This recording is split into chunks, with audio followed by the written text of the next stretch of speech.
Let's talk about Python. And hi, Lily. Hi, Brian. How are you?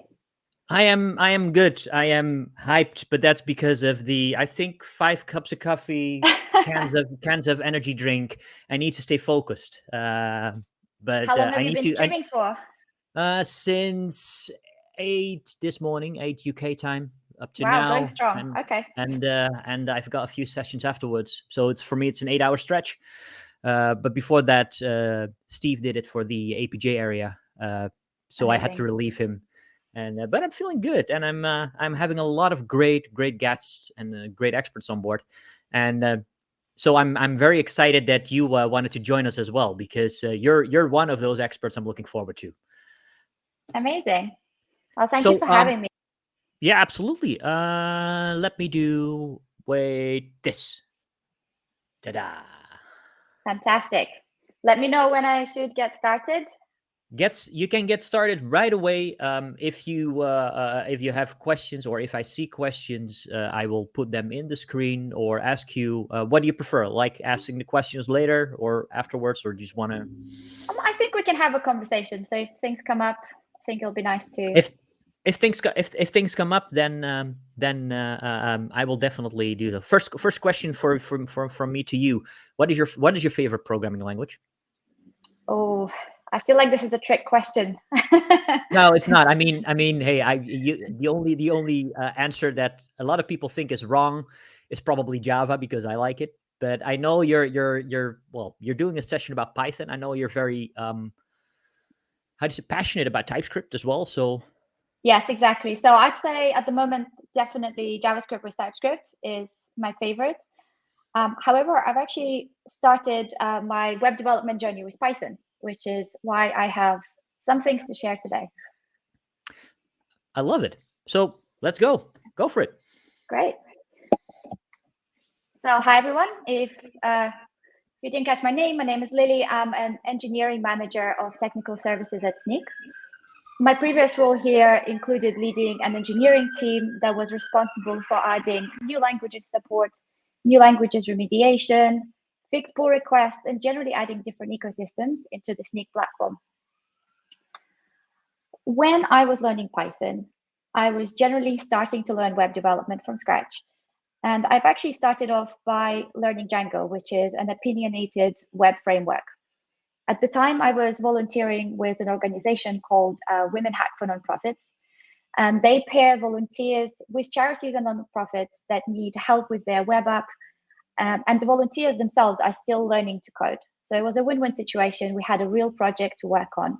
We had a real customer, real requirements, and the nonprofits were getting a website or a web app out of it in the end. During that time, we've built many different projects with Python and Django. And to this day, I still maintain quite a few of them. So as I've started working at Snyk, it became very clear to me that obviously I need to go back and have a look at the state of those projects and ensure that they are safe and secure. So join me today as we have a look at one of those legacy Python applications. We have a look at scanning it for vulnerabilities and detecting issues. How we can manage issues will be another step that we'll discuss. We'll set up continuous monitoring, as well as talk about what considerations we need to have when building new features. So first, detecting issues. That is the number one step, especially for a legacy project. I'm going to be using a couple of extensions to help me. One of them is the Snyk code, which is the static code security analysis. And we'll be using it in the IDE directly. There is support for PyCharm as well as IntelliJ. I'll be using VS Code, as well as there is Python and TypeScript support, JavaScript, Java, and so on. One of my favorite tools to use while developing is the Snyk CLI. We'll be having a look at that as well, how we can find and fix vulnerabilities directly there and then when you are developing a feature, as well as in CI/CD. And another extension called Vulncost, we'll be using that because there is a little bit of NPM code in this project, and Vulncost extension tells you about the cost of adding a particular or requiring a particular NPM package into your code base. So first of all, we kind of need to think about where there are areas where we could be scanning and fixing vulnerabilities, and there are generally quite a few places where we could be doing that. So we could be doing it at the very beginning, which is on my local laptop, on my branch, before I've even pushed any code. Then we could be doing something on the Git repository level, which is as I'm opening a pull request, there is an opportunity there to do something like prevent the PR from being mergeable. Also, as you are deploying your changes, there is another opportunity there to prevent the deployment from going out. And even after you've deployed, if you are using something to containerize your project, you might be able to scan it after the fact as well, or before the image makes it into production by scanning registries and other places. So let's start at the very beginning. On my laptop, I've just pulled down the project and I'm going to have a look at what's going on. So this project is no longer vulnerable. So I have pre-recorded the examples of this. I didn't want to undo all the hard work. So this is a legacy Python application with an old style requirements.txt setup. You see here, we're requiring different files based on whether we need the production dependencies or testing dependencies. And there's also base dependencies, which are mandatory for both. So this is also a .snyk file in here with the Python version of this project set. I'll explain a little bit more later on why this is useful. And there's a little bit of front end in this project just to add some interactivity. So there is also a package.json and the log file. And you can see the vul cost extension is kicking off right now and scanning each individual package for vulnerabilities. And similarly, in the code as well, as I'm requiring each individual package, I'm going to get like a little tick to let me know that requiring this package doesn't introduce vulnerabilities. So that's our project. Let's have a look at what we can do with scan for vulnerabilities. So I'm taking a look at the Snyk code extension next. Okay, so I've installed it and kicked it off, and you can see that it detected one vulnerability in this project. It's in the redirect here with the next URL. And I have a little bit more information. It's essentially an unsanitized input from an HTTP parameter. And this may result in an open redirect vulnerability. Looks like I have some examples here of what I can try. I'm not really sure yet whether this is something I want to ignore on this line or in this file. I think I'll need to dig a bit deeper as what this redirect is, especially with a couple of different examples. Yeah, I think I'll need to think about that one.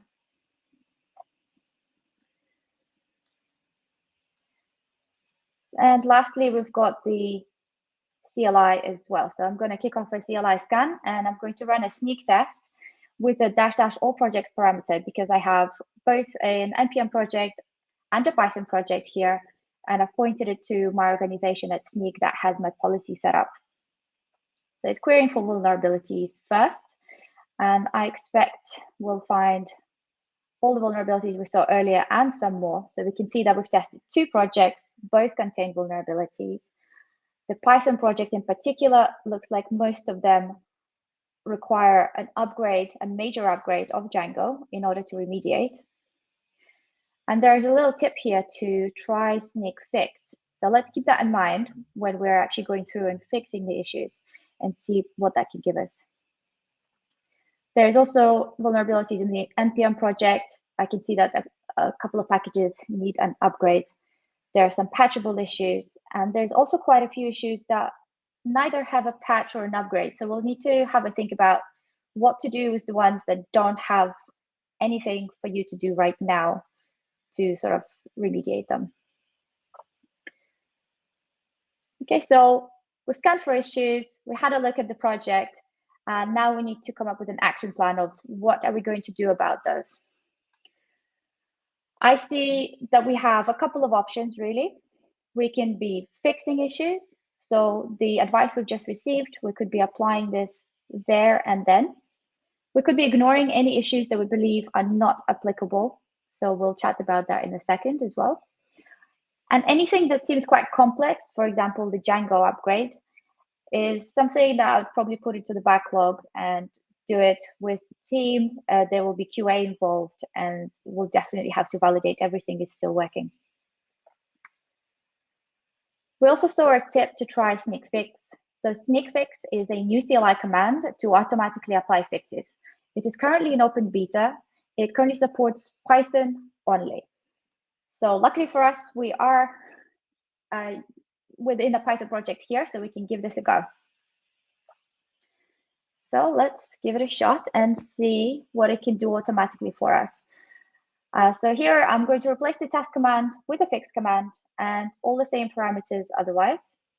So my organization is still there, -- all projects. It's going to do a Snyk test in the background first in order to get the same advice that we received, and then apply the advice automatically if possible.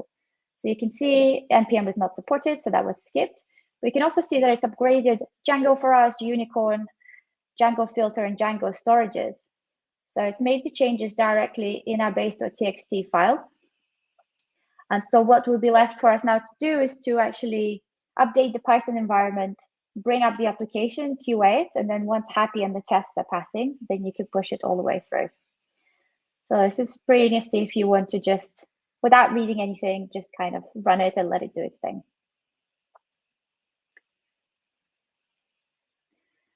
Okay, so we found some issues. We had a look at fixing them automatically. We also want to make sure that if I push this now and I'm in a good state, how am I going to get notified if something changes in the future? There's a new vulnerability that's released. So I need some kind of continuous monitoring and also continuous automatic fixing ideally. So I don't have to sort of remind myself to come back to some of my legacy projects now and again and go through like this fix marathon. So we're now starting to think and move away from the local code and the branch into sort of a Git repository level. So I've pushed my code, it's sitting in GitHub or any other SCM, and I want something to just remind me or tell me when I need to do something, there's a new vulnerability or an issue. So this is where we're going to monitor this project in Snyk. So I'm going to add it to that legacy Python organization that I mentioned that is set up for this. So I can scan it locally and apply fixes locally, but I can also do this on the repository level.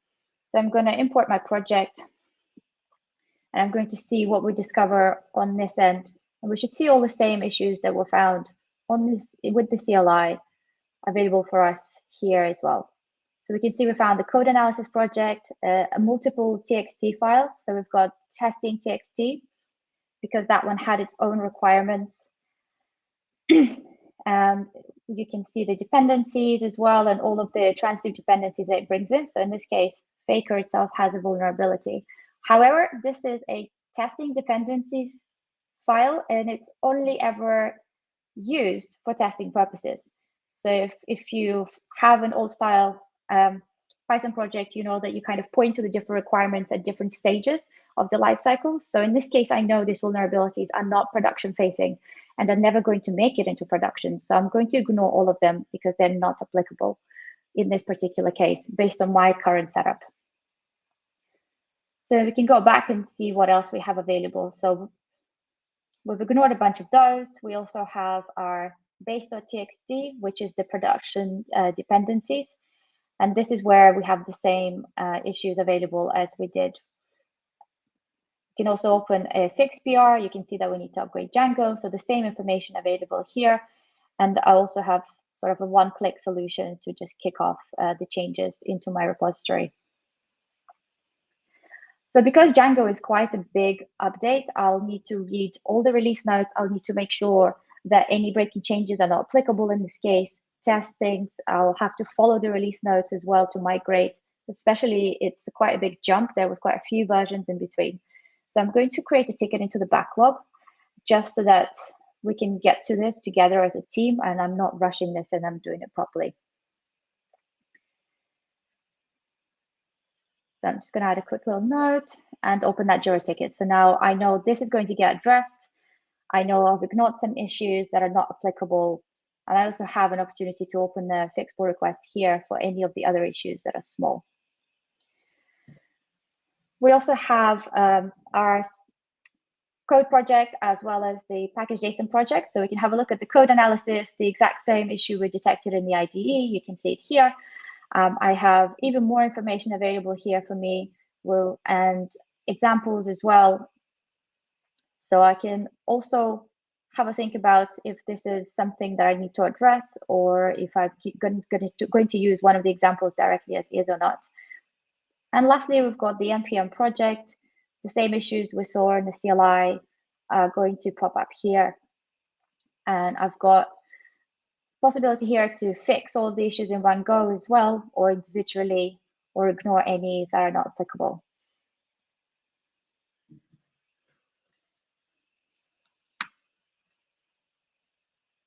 Okay, so we've had a look at finding the problems. We had a look at what I can do before I've even pushed the code into a branch. And I've also had a look at what I can do once I've set up continuous monitoring. So now that the project is in Snyk, I'm going to get notifications, I'm going to get emails, and I'm going to get automatic pull requests for any future problems. So once I've gotten myself into a good, clean state, I'm going to start sort of from scratch, and now I'm going to start receiving things so I don't have to do a full setup from scratch again. But what do I need to do if I need to add a new feature to this project? There are some considerations I have to take. And this has actually happened on this project. I was asked by the customer if we could add a new feature to geolocate the user when they save their location information to improve the proximity search. So this application is a little bit like a matching service where users can find each other. And it is beneficial to find each other if you are nearby so you can work together. So it would easiest for us to have some information provided by the user, let's say a city or a postcode or the full address, and then we could geolocate them based on that information to use like in a proximity search. So I'm going to use Snyk Advisor to help me find the right package for this. So I have been recommended a package, and I'm going to have a look whether that package is indeed the best one for my use case. So Snyk Advisor is something, a tool to search and compare packages, and not only by popularity, which is what in the past the different tools sort of had for you, where you would go and find similar packages, popularity, but also security-wise. So let's go and have a browse. So in Snyk Advisor, I'm going to search through the PyPy packages, and the package I was recommended is called Geocoder. It is a standard sort of package that you use, but I can see that the health score is a bit low, it's 64. It's influential because it's really popular and well-known. However, it looks like it hasn't been maintained for what seems like 3 years with lots of open issues and open PRs. So I'd be committing to something that is not going to get any changes anytime soon, especially if it is vulnerable. But I can see that I have a recommendation here for a similar package called GeoPy, which looks like is maintained, gaining popularity, has no vulnerabilities, and has lots of support as well in the repo. So I think I'm going to give that one a go instead, because the other one looks like it's outdated, and while it's popular, it doesn't look like I'm going to get any maintenance at all.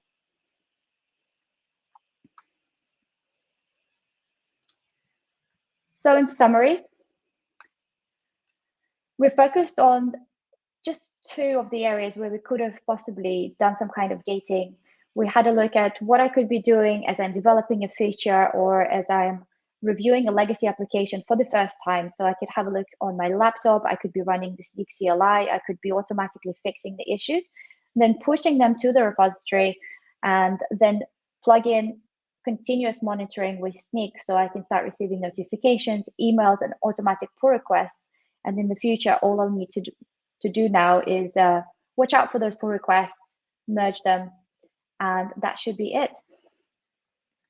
We've had a look at Snyk Fix, which is an open beta, so give it a try. We are also open to all feedback. We'd love to hear if this is something that you'd love to use, how you're using it, how it's going for you. And there are a couple of tips I wanted to mention when it comes to monitoring Python legacy applications, as well as any Python project with Snyk. Remember that .snyk file that we've had? So this .snyk file is something to signal to Snyk that your project is using this particular Python version. And that's because we need to know the correct version to build it with in order to get the right dependencies and open fix pull requests. And otherwise, it would be kind of trial and error trying to figure out whether it's 2 or 3. So you can set that straight away so there is no confusion whatsoever. And similarly, you could do this on the CLI. You can also say that this project is Python 2 or Python 3.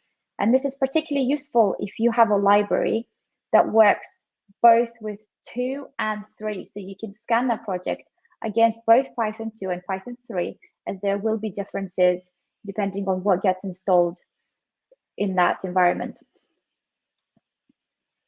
So Python support, Snyk-wise, we have setup.py in the CLI, pip file with the pipfile.lock, poetry and requirements.txt, as well as you saw, the custom named requirements.txt file, so like really old style requirements.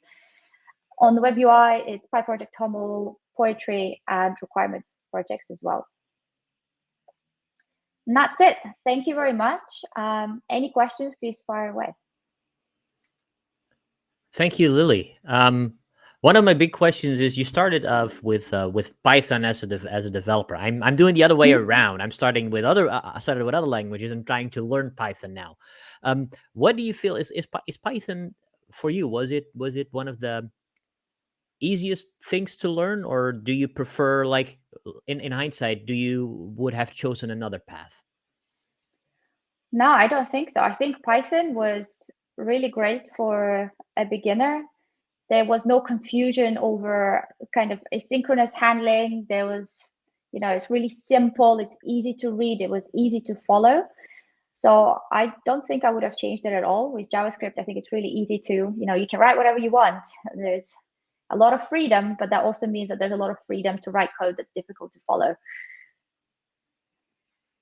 Some thank yous in the chat. Very informative stuff, and I think it's specific. Like, I've never used Python 2. I'm all on the Python 3 side because, well, so I don't know the pain of that. But is it so different for between 2 and 3? Is it such a major difference between the versions that you need to set that tag to make sure that you have the correct results? Interesting. So yeah, package-wise, it's quite different. So between 2 and 3, some of the packages became part of the language, whether before they were just kind of random bits and pieces. So yeah, so it depends. As I said, like, you also need to have the right environment, right? So when you're scanning a Python project, there is no telling what you're going to end up with until you've actually run the install step. And that's because it's essentially like a big script and it's going to pull up a bunch of stuff, and it depends on all this sort of setup.pys in every package. So you need to have the environment, actually run install, and see what in the end gets pulled in. Because the other alternative is to try and sort of follow the thread of every setup.py, analyze code, and then try and figure out whether certain packages will get installed or not, based on whether it's Windows or Mac or Linux. Yep. Yeah. Makes sense. Hope. And that is my doorbell because my food is getting delivered, but somebody will open that door. Well, I've been streaming for since 8 a.m. this morning straight, so I'm kind of hungry, so I ordered something in. Anyway, what were you getting? I'm not saying. Oh. I will tell you. I will tell you afterwards. Anyway, okay. I saw you were using Vulncast. Yeah. And Snyk code. I have to say that well, I was one of the project leads on Vulncast. We created this as an open source initiative to see if it drives attention. It did. And now that stuff is taken out of Vulncast and is put into the official Snyk plugin. So that's not only Snyk code anymore for VS Code, but Snyk code and Vulncast are all together in that same plugin. So it's a very good thing. You don't have to install multiple plugins. No, we love the team loved it so much that they put everything in the official Snyk plugin, and therefore Vulncast is not needed anymore as a separate plugin. It's still there. It's still available if you want it, but you don't specifically have to do that anymore. Just wanted to say that. So perfect. Even better. Saves you installing one extra thing. Yeah, for sure. And, all right. and upgrade. And upgrade, yeah, absolutely. All right, Lily, I want to thank you for your presentation. I really appreciate it, and like I loved the tips at the end as well, because normally it's just like, hey, you connect your stuff and automatic magically things will appear. But I think it's a good thing that you did shout out on put that correct version in, because hey, I wouldn't Yeah, have I known. think especially for library maintainers, this is the kind of stuff that, you know, you might end up going digging in the documentation for, but actually it's just, here it is. All right. Thank you so much for having me.